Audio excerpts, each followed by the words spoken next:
Olá, TV APCD, odontologia para você. Visite o nosso site www.tvapcd.com.br. Nós estamos aqui hoje nos estúdios da APCD, trazendo para você colega, para você profissional autônomo e também para você qualquer profissional da área de saúde aqui da região do ABC. Nós temos um parceiro, a APCD tem um parceiro que de uma longa data tem uma história construída aqui na APCD junto à classe odontológica, que é José Irineto Souza. Nós conhecemos-o como Irineto. Seja bem-vindo, Irineto, ao estúdio da APCD, e eu gostaria que você falasse um pouquinho dessa parceria com a APCD. Ok. Nós fazem 15 anos que nós estamos dando assessoria à APCD, não só à APCD, como também aos associados da APCD. Hoje em dia nós prestamos um serviço de fazemos o livro caixa, fazemos folhas de pagamentos, aqueles que não necessitam fazer nos seus consultórios. Então nós praticamos isso no nosso escritório. E junto à APCD nós damos assessoria aqui.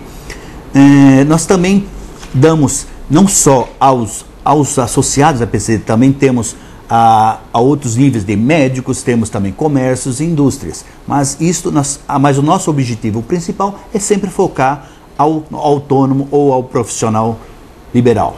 Esse profissional autônomo, profissional liberal, profissional da área de saúde, que está bem sustentado na sua carreira, com certeza tem que ter o conhecimento dessa área contábil, porque afinal de contas a relação direta, bem organizada com a Receita Federal. Hoje, a Receita Federal, como trabalha a Receita Federal hoje? E como é o foco dela para o profissional liberal, para o profissional de saúde, para o profissional autônomo, Irineto? Então é importante que todo mundo fique atento a esse detalhe. Com a informatização da Receita Federal, ela ficou mais estritamente para fiscalização. Então as pessoas precisam ficar muito detalhadas no que ela faz na sua declaração de imposto de renda. Ela precisa deixar de cometer erros, sabe? Erros muito assim simples, como erro de preenchimento, omissão de receitas financeiras, instituições financeiras, tudo isso as pessoas têm que ficar atento a esse detalhe, entendeu? O profissional liberal, pelo que eu conheço, o dentista, que eu já vi, presenciei, e a gente também fica sabendo de histórias. Então existem muitos pacientes que chegam lá na época de fazer a sua declaração, precisa ou deseja fazer comprar recibo de profissionais. E eu já vi isso acontecer. Então eu acho que isso é um alerta muito grande, porque sabemos que ocorreram mudanças em relação a isso. Como que o profissional deveria se portar em relação a isso? Ô Mário, uma coisa importante o profissional ele não deveria dar recibo a mais do que ele executou o trabalho. E as pessoas têm que ficar muito atentas a um detalhe. A partir desse ano, o governo instituiu um formulário chamado de MED. Isso é muito importante, porque a partir desse ano, o profissional vai ter que apresentar 3 informações. Uma, fazer no livro caixa, que é importante para o profissional fazer o livro caixa, porque ele vai declarar as receitas e as despesas deles detalhadamente. Vai ter que fazer a de MED, que é as informações junto de tudo que ele fez mensalmente, ele vai ter que declarar no dia 28 de fevereiro de 2011. Só para você entender, nós estamos nos preparando durante 2010 para a informação que vai ocorrer em 2011.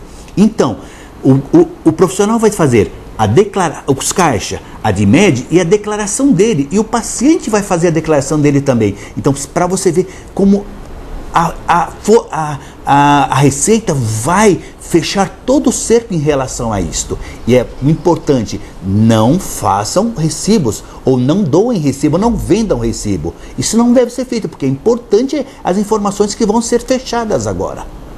Então, muitas práticas nocivas que a gente sabe que acontece, com certeza a Receita Federal vai conseguir pegar você na malha fina o ano que vem. E muitas coisas mudaram realmente, então eu posso acreditar que hoje um profissional autônomo, um profissional liberal, o dentista, o meu colega, associado da APCD, que está descuidado em relação a essas preocupações de 2010, se preparar adequadamente para 2011, se ele não tiver um contador e fizer corretamente a sua parte contábil, ele vai estar correndo um grande risco. E pelo que nós estamos percebendo, eu posso afirmar que os dentistas estão caindo mais na malha fina? Com certeza, só para você entender. muitos pacientes, vamos dizer, faz a sua declaração. Ah, ele errou, ele colocou o profissional, deu um recibo lá de 100, mas muitas vezes o cara coloca de 1.000. Aí não é o dentista, não é o profissional que caiu na malha fina, e sim o paciente dele. Mas em virtude dessa tanta mudanças que a Receita está fazendo, a pessoa está caindo muito mais na Receita. Entendi. Tendo na malha fina, isso é importante. Então você tome muito cuidado.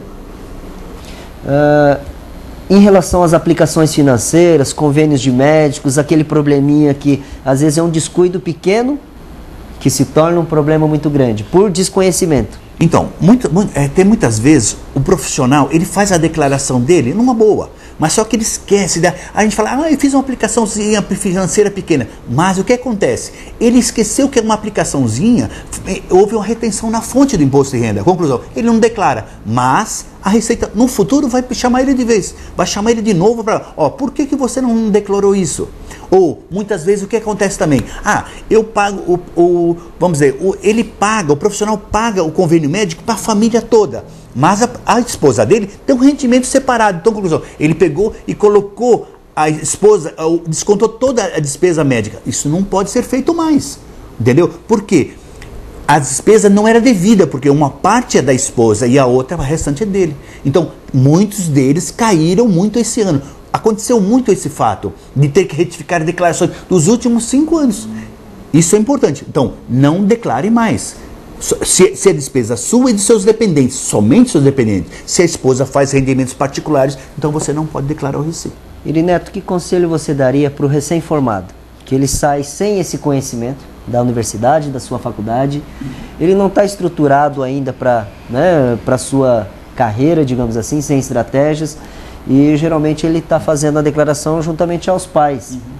Que conselho você daria para esse novo profissional entrando no mercado? Né? Para todo profissional é importante que ele pense o seguinte: ele é independente do pai dele.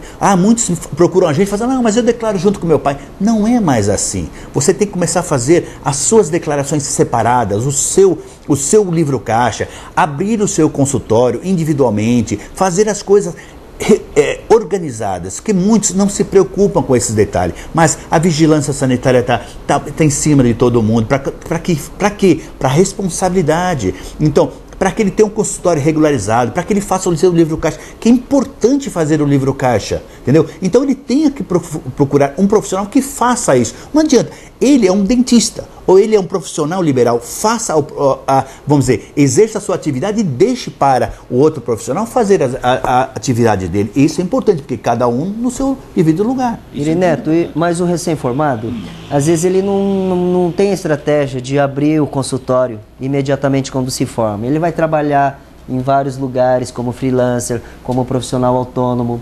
E a informação que ele tem até agora é de que se ele não emite recibo até R$17.000, ele não precisa se preocupar porque ele é isento. Agora as coisas mudaram? Explique para o nosso telespectador. É importante a obrigatoriedade de fazer declaração. Vamos lá. Quem ganha até R$17.000 não precisa fazer declaração. Quem teve rendimentos não tributáveis até R$40.000 também não precisa fazer declaração. Quem tem um patrimônio até R$300.000 não precisa fazer declaração. Desde que tem um detalhe muito importante: se qualquer profissional participou de alguma empresa, seja de qualquer mês, ele é obrigado a fazer a declaração, mesmo que essa empresa esteja inativa. É importante que ele é obrigado a fazer a declaração. Entendeu? Não é só o fato, ele tem um patrimônio menos de R$300.000, mas ele não é obrigado. Não. Essa é uma regra, mas desde que não participe de outra empresa, ou tenha uma empresa registrada no nome dele e ele seja isento. Isso é importante. Percebemos então que nenhum profissional autônomo, profissional de saúde da área médica, profissional liberal, você colega da PCD, nós sabemos que precisamos de um contador. O contador dá sustentação para que trabalhemos de uma forma legal e possamos construir a nossa carreira de forma sustentável. Irineto, eu acho que você foi bastante esclarecedor, muito simpático. Gostaria de agradecer a sua presença aqui no estúdio da PCD. E você, colega, consulte o e-mail, pode acessar o contato com o Irineto pelo e-mail, pela revista PCD ou também pelo nosso site www.tvapcd.com.br. Um abraço a todos, uma ótima semana.